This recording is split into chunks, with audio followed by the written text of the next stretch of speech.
ಗುರುಭ್ಯೋ ನಮಃ ಹರಿ ಓಂ. ನನ್ನೆಲ್ಲ ಆತ್ಮೀಯರಿಗೆ ಭಕ್ತಿಪೂರ್ವಕ ನಮಸ್ಕಾರಗಳು.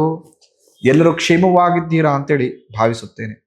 ದಿನಾಂಕ 9/18/27 ಈ ಸಂಖ್ಯೆಯಲ್ಲಿ ಜನನವಾಗಿರತಕ್ಕಂಥವರ ಭವಿಷ್ಯ ಯಾವ ರೀತಿ ಇರುತ್ತೆ, ಇವರ ನಾರ್ಮಲಿ ಸ್ವಭಾವ ಯಾವ ರೀತಿ, ಇವರ ಆಗುಹೋಗುಗಳು, ಇವರು ಯಾವ ವಿಚಾರವನ್ನ ಸದಾಕಾಲ ಎಡವಟ್ಟನ್ನು ಮಾಡ್ಕೊಳ್ತಿರ್ತಾರೆ, ಯಾವ ವಿಚಾರದಲ್ಲಿ ತುಂಬಾ ಪ್ಲಸ್ ಆಗಿದ್ದಾರೆ, ಯಾವ ವಿಚಾರ ಸದಾಕಾಲ ಕಾಡಿಸುತ್ತೆ, ಯಾವುದನ್ನ ಬೆಟರ್ಮೆಂಟ್ ಮಾಡ್ಕೊಂಡ್ರೆ ಇಡೀ ಜೀವನ ಸುಂದರವಾಗಿರುತ್ತೆ, ಯಾರು ಶತ್ರುರು, ಯಾವ ಮಾಸ ಶ್ರೇಷ್ಠ, ಯಾವ ಮಾಸ ತೊಂದರೆ ಆಗತ್ತೆ, ಇವೆಲ್ಲ ಸಂಪೂರ್ಣ ವಿವರವನ್ನ ಈ ಸಂಚಿಕೆಯಲ್ಲಿ ತಿಳಿಸ್ಕೊಡ್ತೇನೆ.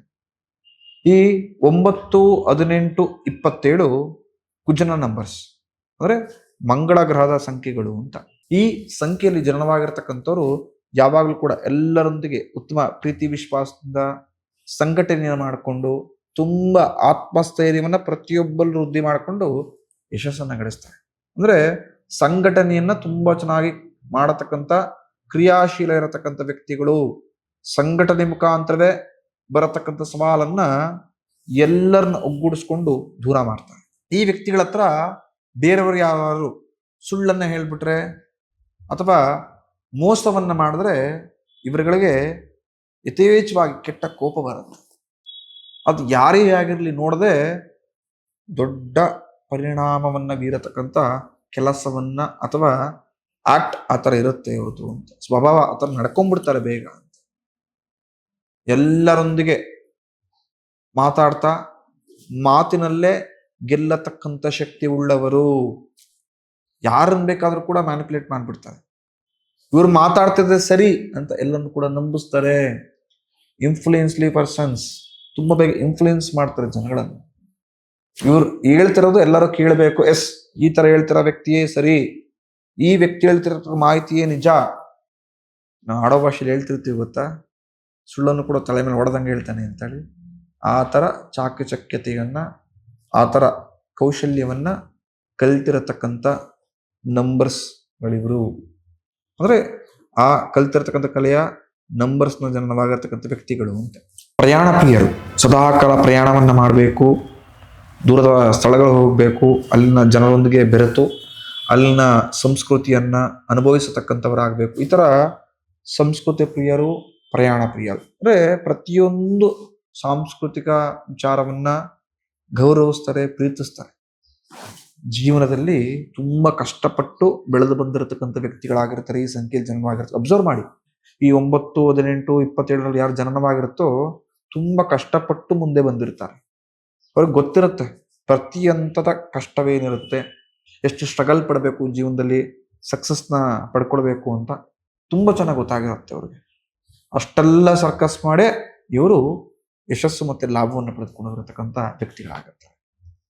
ಯಾವಾಗಲೂ ಕೂಡ ನಾನು ಬಡವರ ಹಿತಚಿಂತಕನಾಗಿರಬೇಕು, ಬಡವರಿಗೆ ಸಹಾಯವನ್ನು ಮಾಡಬೇಕು, ತನ್ನ ಕೈಲಾಗಿದ ಮಟ್ಟಿಗೆ ಬೇರೆಯವರಿಗೆ ನೆರವಾಗಬೇಕು ಎಂಬ ಮನಸ್ಥಿತಿಯಲ್ಲಿರತಕ್ಕಂಥ ವ್ಯಕ್ತಿ.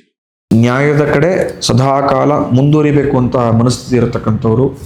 ಎಂಥದೇ ಕಠಿಣ ಪರಿಸ್ಥಿತಿ ಕೊಡಲಿ, ಎಂಥದೇ ಸವಾಲು ಬರಲಿ, ಸ್ವಲ್ಪವೂ ಧೈರ್ಯಗೆಡದೆ ಎಂಥದೇ ಸಮಸ್ಯೆ ಬಂದರೂ ಎದುರಿಸಿ ಮುನ್ನೋಗತಕ್ಕಂಥ ಶಕ್ತಿ ಉಳ್ಳವರು. ಇವರಿಗೆ ಆತ್ಮವಿಶ್ವಾಸ ಹಾಗೂ ಸ್ವಾಭಿಮಾನದ ಮೇಲೆ ಯಥೇಚ್ಛವಾಗಿ ಇಂಪಾರ್ಟೆನ್ಸ್ ಕೊಡ್ತಾರೆ. ಅಂದ್ರೆ ಪ್ರಮುಖ ಆದ್ಯತೆ ಆತ್ಮವಿಶ್ವಾಸ ವೃದ್ಧಿಯಾಗಿರ್ಬೇಕು, ಎಲ್ಲರಲ್ಲೂ ಇರಬೇಕು ಅಂತ. ತದನಂತರ ನಮಗೆ ಸ್ವಾಭಿಮಾನ. ಹಣಕ್ಕೆ ಅವರು ಪ್ರಾಮುಖ್ಯತೆ ಕೊಡೋದೇ ಇಲ್ಲ ಜಾಸ್ತಿ. ಇವರ ಬಳಿ ಹತ್ರ ನೀವ್ಯಾರು ಹೋಗ್ಬಿಟ್ಟು ಇನ್ನು ಸ್ವಾಭಿಮಾನವನ್ನ ಕಳ್ಕೊಳ್ತೀಯಾ, ಬದಲಾಗಿ ಹಣವನ್ನ ನಾನು ಕೊಡ್ತೀನಿ ಕೇಳಿದಷ್ಟು ಅಂತ ಹೇಳಿದ್ರೆ, ಮೊದಲು ಈ ವ್ಯಕ್ತಿಗಳು ಹೇಳತಕ್ಕಂಥದ್ದು, ನಿನ್ನ ಹಣ ಯಾರಿಗ್ ಬೇಕು, ಹಣ ನನಗೆ ಬೇಡ, ನನಗೆ ನನ್ನ ಸ್ವಾಭಿಮಾನ ಇರತಕ್ಕಂಥ ವ್ಯಕ್ತಿಗಳು. ಲಕ್ಷ ಅಲ್ಲ ಕೋಟಿ ಕೊಟ್ಟರು ಕೂಡ ಇವರ ಸ್ವಾಭಿಮಾನವನ್ನ ಅಳೆಯಿಡೋದಿಲ್ಲ, ತಿಳಿದಿರ್ಲಿ. ಸ್ವಾಭಿಮಾನಕ್ಕೆ ಸತ್ಯದ ಮಾರ್ಗದಲ್ಲಿ ಅಂಜುತ್ತಾ ಜೀವನ ಮಾಡತಕ್ಕಂಥ ವ್ಯಕ್ತಿಗಳು. ಅಂದ್ರೆ ಪ್ಯಾಷನೆಟಿಕ್ ಆಗಿ ಬದುಕ್ತಾರೆ ಇವರು ಯಾವಾಗ್ಲೂ ಕೂಡ. ಒಂಥರ ಹುಚ್ಚು ಇವ್ರಿಗೆ.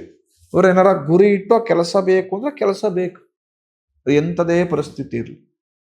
ಇವರು ಒಂದು ಬಾರಿ ನನಗದು ಬೇಡ ಅಂತ ಡಿಸೈಡ್ ಮಾಡಿದ್ರೆ ಅವರೇ ಇನ್ನೊಂದ್ಸಲಿ ಯೋಚನೆನೂ ಮಾಡಕ್ ಹೋಗಲ್ಲ. ಭಗವಂತ ಬಂದು ಹೇಳಿದ್ರು ಕೂಡ ಅದು ಬೇಡ ಅಂತ ಅವ್ರು ಹೇಳ್ತಾರೆ. ಆತ್ಮಸ್ಥೈರ್ಯ, ಅವ್ರಿಗೆ ಅವರೇ ಶಕ್ತಿ, ಅವ್ರಿಗೆ ಅವರೇ ಇಂಪಾರ್ಟೆನ್ಸ್ನ ಕೊಟ್ಕೊಂಡು ಶಕ್ತಿಯನ್ನು ವೃದ್ಧಿ ಮಾಡ್ಕೊಳ್ತಿರ್ತಾರೆ. ಅವ್ರಿಗೆ ಅವರೇ ಆತ್ಮವಿಶ್ವಾಸವನ್ನು ಕೂಡ ವೃದ್ಧಿ ಮಾಡ್ಕೊಳ್ತಾರೆ. ಖಂಡಿತ ಅದು ಅವರಿಗೆ ಪಾಸಿಟಿವ್ಲಿ ಹೆಲ್ಪ್ ಮಾಡತಕ್ಕಂಥದ್ದು.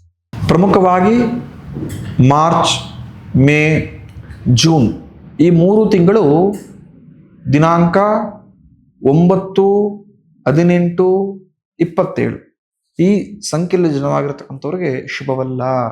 ಆರೋಗ್ಯದ ಸಮಸ್ಯೆ, ಹಣಕಾಸಿನ ಮುಂಗಟ್ಟು, ಕುಟುಂಬದಲ್ಲಿ ಭಿನ್ನಾಭಿಪ್ರಾಯಗಳು, ವಿರೋಧಿಗಳ ಕಾಟ, ಶತ್ರುವಿನ ಭಯ ಈ ಮಾಸದಂದೇ ಜಾಸ್ತಿ ಕಾಡಿಸುತ್ತೆ. ನಿಮಗೆ ಜಾಗ್ರತೆ. ನಿಮಗೆ ಸ್ನೇಹಿತರಿಗಿಂತ ಶತ್ರುವಿನ ಬಾಧವೇ ಜಾಸ್ತಿ. ಅಂದ್ರೆ ನೀವು ಸ್ಟ್ರೈಟ್ ಫಾರ್ವರ್ಡ್ ಇದ್ದಂಗೆ, ಎಲ್ಲವನ್ನು ಕೂಡ ನೇರದಿಟ್ಟ, ಸರಿ ಅಂದ್ರೆ ಸರಿ, ತಪ್ಪು ಅಂದ್ರೆ ತಪ್ಪು ಅಂತ ಹೇಳ್ತೀರಾ. ಅದರಿಂದ ಶತ್ರುಗಳು ಜಾಸ್ತಿ ಆಗ್ತಾರೆ. ನೀವು ಎಲ್ಲರಿಗೂ ಸಹಾಯ ಮಾಡಬೇಕು, ಸಂಘಟನೆಯನ್ನು ಮಾಡಬೇಕು ಅಂತೆಲ್ಲ ಹೋಗ್ತೀರಾ. ನಿಮಗೆ ಸಹಾಯ ಮಾಡತಕ್ಕಂಥವ್ರು ಕಮ್ಮಿ ಸಂಖ್ಯೆ. ಯಾವಾಗ್ಲೂ ಕೂಡ ನಿಮಗೆ ದ್ರೋಹವನ್ನ ಮಾಡಬೇಕು, ಈ ವ್ಯಕ್ತಿಗೆ ಅಪಕೀರ್ತಿನ ತರಬೇಕು ಅಂತಾನೆ ನಿಮ್ಮ ಶತ್ರುಗಳು ಹೊಂಚಾಗ್ತಿರ್ತಾರೆ. ಜಾಗ್ರತೆ. ಆಡಂಬರದ ಮಾತುಗಳೇ ನಿಮಗೆ ಮುಳುವಾಗುತ್ತೆ. ಸ್ವಲ್ಪ ಮಾತನಾಡಬೇಕಾದ್ರೆ ಜಾಗ್ರತೆಯಿಂದ, ಹಿಡಿತದಿಂದ ಮಾತನಾಡಿ. ನಿಮಗೆ ಖಂಡಿತ ಈ ಸಂಖ್ಯೆಯಲ್ಲಿರತಕ್ಕಂಥವ್ರಿಗೆ ಲಾಭ ಜಾಸ್ತಿ. ನೀವು ಬೇಗ ಪ್ರವೋಕ್ ಆಗ್ತೀರಾ. ಹಣಕಾಸಿನ ವಿಚಾರದಲ್ಲಿ ಸ್ವಲ್ಪವೂ ಕೂಡ ಹಿಡಿತದಲ್ಲಿರೋದಿಲ್ಲ. ಜಾಸ್ತಿ ಖರ್ಚನ್ನ ಮಾಡ್ತೀರಾ. ಅನ್ನೆಸೆಸರಿ ಖರ್ಚು ಜಾಸ್ತಿ ಇರುತ್ತೆ ನಿಮಗೆ. ಸೇವಿಂಗ್ಸು ಕೂಡ ಸ್ವಲ್ಪ ಕಮ್ಮಿಯೇ ಮಾಡ್ತೀರಾ. ಆಡಂಬರದ ಜೀವನವು ಕೂಡ ಅವಾಗವಾಗ ಮಾಡತಕ್ಕಂಥ ಸನ್ನಿವೇಶಗಳು ಬಂದ್ಬಿಡುತ್ತೆ. ಸ್ವಲ್ಪ ಜಾಗ್ರತೆಯಿಂದಿರ ಹಣಕಾಸಿನ ವಿಚಾರದಲ್ಲಿ ಭವಿಷ್ಯ ತುಂಬಾ ಚೆನ್ನಾಗಿರುತ್ತೆ. ಮುಂಗೋಪಿ, ಅತಿ ಹೆಚ್ಚು ಕೋಪವನ್ನ ಮಾಡ್ಕೊಳ್ತೀರಿ. ಕಲಹ ಪ್ರಿಯರು. ಜಗಳಕ್ಕೆ ಅಂತ ಯಾರ ನಿಮ್ಮ ಮುಂದೆ ಬಂದು ನಿಂತ್ಕೊಂಡ್ಬಿಟ್ರೆ ಆತ ಯಾರು ಅಂತ ನೋಡದೆ ಎಲ್ಲ ಘಟ್ಟಕ್ಕೆ ಹೋಗಿ ಜಗಳ ಆಡ್ಬಿಡ್ತೀರಿ. ನೀವು ಯಾರ ಹತ್ರ ಜಗಳ ಮಾಡಲ್ಲ. ನಿಮ್ಮ ತಂಟೆ ಬಿಟ್ರೆ ನೀವು ಯಾರನ್ನೂ ಬಿಡಲ್ಲ. ನಾನು ಆಗ್ಲೇ ಹೇಳ್ದಂಗೆ, ಎಷ್ಟೇ ಜಗಳ ಬಂದರೂ ಕೂಡ ಎದುರಿಸ್ಬಿಟ್ಟು ಜಗಳ ಮಾಡತಕ್ಕಂಥ ಚೈತನ್ಯ ಉಳ್ಳತಕ್ಕಂಥ. ಸ್ವಲ್ಪ ತಾಳ್ಮೆ ಇರಲಿ ಜೀವನದಲ್ಲಿ. ಖಂಡಿತವಾಗಿಯೂ ಎಲ್ಲ ಶುಭವನ್ನ ನೀವು ಪಡ್ಕೊಳ್ಬಹುದು. ಪ್ರಮುಖವಾಗಿ 5ನೇ ಸಂಖ್ಯೆಯಲ್ಲಿ ಯಾರು ಜನನವಾಗಿರ್ತಾರೋ ಅವರೊಂದಿಗೆ 9, 18, 27 ಈ ಸಂಖ್ಯೆಯಲ್ಲಿ ಯಾರು ಜನನವಾಗಿರ್ತಾರೋ ಸ್ವಲ್ಪ ವಿವಾಹವನ್ನ, ಹಣಕಾಸಿನ ಸಂಬಂಧಗಳನ್ನ, ಆತ್ಮೀಯ ಫ್ರೆಂಡ್ಶಿಪ್ ಅನ್ನ ಕಮ್ಮಿ ಮಾಡಿ. ಅಬ್ಸರ್ವ್ ಮಾಡಿ, ಈ ಸಂಖ್ಯೆಯಲ್ಲಿ ಯಾರು ಜನನವಾಗಿರ್ತಾರೋ ಒಂದಿಗೆ ನೀವು ಏನೇ ವ್ಯಾಪಾರ ಮಾಡೋದು ಕೂಡ ನಿಷ್ಠುರವನ್ನು ನೋಡ್ತಾ ಇರ್ತೀರಿ. ಅಂಡರ್ಸ್ಟ್ಯಾಂಡಿಂಗ್ ಲೆವೆಲ್ ತುಂಬಾ ಕಮ್ಮಿ ಇರುತ್ತೆ. ಸದಾಕಾಲ ಭಿನ್ನಾಭಿಪ್ರಾಯಗಳು, ಗೋಜಲಿನ ವ್ಯವಹಾರ. ಹಾಗಾಗಿಯೇ ಈ ನಂಬರ್ನಲ್ಲಿ ಜನನವಾಗಿರೋರು ಅಂದ್ರೆ ಪ್ರಮುಖ 5th 5 ಅವರೊಂದಿಗೆ ಯಾವುದೇ ರೀತಿಯ ವ್ಯವಹಾರಗಳು ಬೇಡ, ಅವಾಯ್ಡ್ ಮಾಡ್ಕೊಳ್ಳಿ. ಅದು ನಿಮಗೆ ಖಂಡಿತ ಒಳ್ಳೇದಾಗತ್ತೆ. ಇನ್ನು ಯಾವುದು ಶುಭ ಬಣ್ಣ, ಯಾವ ಕಲರ್ನ ಬಳಸಬೇಕು ಅಂದ್ರೆ ರೆಡ್, ಕೆಂಪನ್ನ ಬಳಸಿ. ಖಂಡಿತ ಅದು ನಿಮಗೆ ಶುಭವನ್ನ ತಂದುಕೊಡುತ್ತೆ. ಪ್ರಮುಖ 9, 18, 27 ಯಾರ ಜನನವಾಗಿರುತ್ತೋ ಆಂಜನೇಯ ಸ್ವಾಮಿ ಆರಾಧನೆಯನ್ನು ಮಾಡಿ. ಖಂಡಿತ ಆಂಜನೇಯ ನಿಮ್ಮ ಬೆಂಬಲವಾಗಿ, ಬೆನ್ನೆಲುಬಾಗಿ ನಿಂತ್ಕೊಂಡು ಎಲ್ಲ ಸಂಕಷ್ಟವನ್ನು ದೂರ ಮಾಡಿಕೊಂಡು ಮನಸ್ಸಿನಲ್ಲಿ ಯಾವ ಇಷ್ಟಾರ್ಥವನ್ನು ಈಡೇರಿಸ್ಕೊಳ್ಬೇಕು ಅಂತ ಕಷ್ಟಪಡ್ತಾ ಇರ್ತಾರೋ ಆ ಇಷ್ಟಾರ್ಥ ಈಡೇರಿಸತಕ್ಕಂಥ ಶಕ್ತಿಯನ್ನು ಕರುಣಿಸ್ಕೊಡ್ತಾನೆ. ಹಾಗೂ ಎಲ್ಲ ರೀತಿಯ ಅನುಗ್ರಹವನ್ನು ಮಾಡಿಕೊಡ್ತಾನೆ.